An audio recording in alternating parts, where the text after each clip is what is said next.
صبحت بخیر عزیزم، با اون که گفته بودی دیشب خدا نگهدار، با اون که دست سرده از قلب خسته تو گوید حدیث بسیار.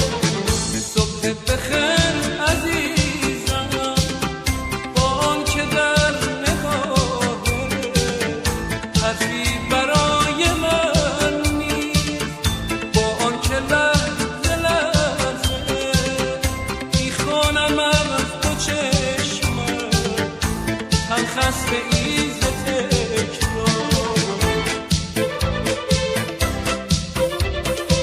در جان عاشق من شوق جدا شدن نیست، خو کرده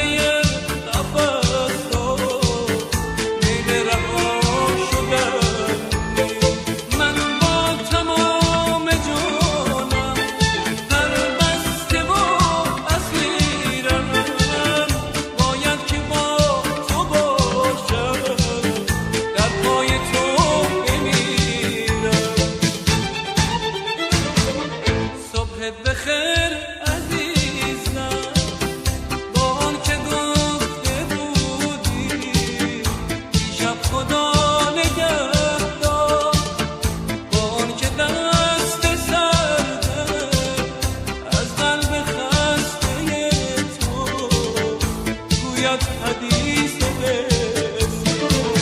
صبحت بخیر عزیزم، با آن که در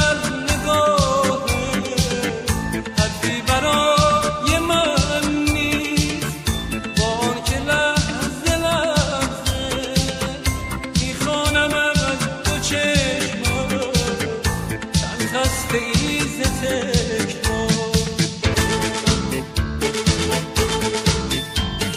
این بار قصه ها از دوش خسته بردار، من کوه استوارم به من بگو نگهدار. عهدی که با تو بستم هرگز شکستنی،